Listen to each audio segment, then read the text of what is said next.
যে আমরা আসলে মানে স্বাস্থ্য যে মানে পরিচর্যা এটা এখন ইদানিং খুবই বেশি গুরুত্বপূর্ণ হয়ে আসছে যে আমরা এখন এই মানে দাঁতের সমস্যাটা আমরা শুধু লোকাল সমস্যা হিসাবে আমরা মানে দেখি না। কারণ হচ্ছে যে আমাদের মানে বলে থাকি যে দাঁতের প্রধান ২ টা রোগ ডেন্টাল ক্যারিজ বা দন্তক্ষয় রোগ বা মাড়ির রোগ, জিঞ্জিভাইটিস, পেরিওডন্টাইটিস।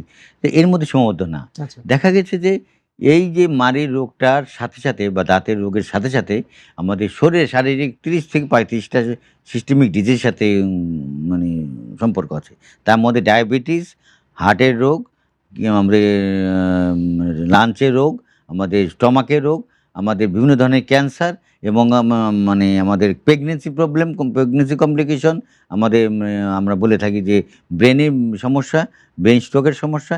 এই সমস্যাগুলা মানে দেখা গেল যে বিভিন্ন গবেষণায় বিভিন্নভাবে আসতেছে যে অনেক সমস্যা এবং দেখা যায় যে অনেক সময় প্রজননগত হুম, হুম। সমস্যাও আমাদের তৈরি হচ্ছে এই মুখের দাঁতের আচ্ছা। সমস্যার জন্য। এক্সট্রিম মশার কয়েল প্ল্যান্ট ফাইবার দিয়ে তৈরি, তাই সহজে ভাঙে না, সুগন্ধিযুক্ত ও নিরবিচ্ছিন্নভাবে জ্বলে। ডেঙ্গু, চিকুনগুনিয়া বাহি সহ যে কোনো মশার বিরুদ্ধে দেয় এক্সট্রিম সুরক্ষা।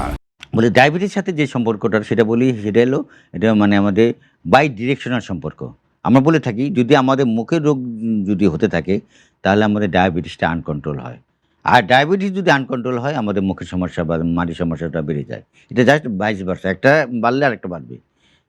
এটা হলো খুবই গুরুত্বপূর্ণ যে আমাদের মাড়ির রোগের সাথে ডায়াবেটিসের সম্পর্কটা এই যে আমরা দেখি আমাদের কাছে যে রোগীগুলো আছে, অনেক সময় কিন্তু ডায়াবেটিস আনকন্ট্রোল।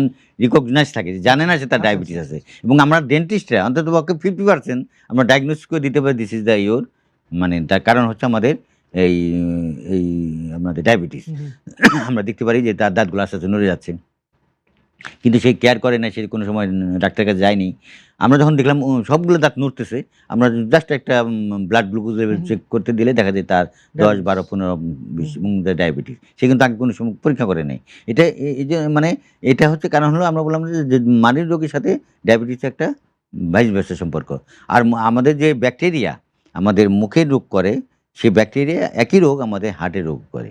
আমরা বলে থাকি যে ইনফেক্টিভ এন্ডোকার্ডাইটিস যেটা বলে থাকি, ওটার যে ব্যাকটেরিয়া বা মুখের যে রোগী আমার জিঞ্জিভাইটিস বা পেরিওডন্টাইটিস যে ব্যাকটেরিয়া, হুম। একই ব্যাকটেরিয়া কাজ করে। এজন্য মুখে যদি ইনফেকশন থাকে, মুখে যদি যেকোনো ইনফেকশন থাকে, সেটা ব্লাড স্ট্রিমের মাধ্যমে আমাদেরকে মানে হার্টে চলে যেতে পারে এবং হার্টে চলে গেলে সেটা আমাদের কমপ্লিকেশনটা ডেভেলপ করতে পারে। এজন্য আমরা এটা আমরা আসলে এই যে আপনাদের মাধ্যমে, মিডিয়ার মাধ্যমে আমরা জানিয়ে দিতে চাই যে যেহেতু এটার সাথে একটা সম্পর্ক আছে যে কোনো ডায়াবেটিশিয়ান বা আমাদের এন্ডোক্রাইনোলজিস্ট তাদেরও উচিত অন্ততপক্ষে মানে পাবলিকলি বুঝানো, জনগণকে বুঝানো যে অন্ততপক্ষে ৬ মাস বা ১ বছর পর ডেন্টিস্টের কাছে যেয়ে তার মুখের পরিচর্যাটা ঠিক রাখা উচিত এবং আমাদের যারা হার্টের রোগ বিশেষজ্ঞ তাদেরও উচিত যে এই জিনিসটা তাদেরকে করা যে অন্ততপক্ষে ৬ মাস ১ বছর পর আমাদের ডেন্টিস্টের কাছে যেয়ে তার দাঁতের কন্ডিশন বা তার পরিচর্যা ঠিক আছে সম্বন্ধে কিনা ধারণা নেওয়া। দেখা তো উচিত। এই জিনিসগুলো যদি আমরা করতে পারি, আমরা যদি পরস্পরের সাথে একটা যোগাযোগ করে আমরা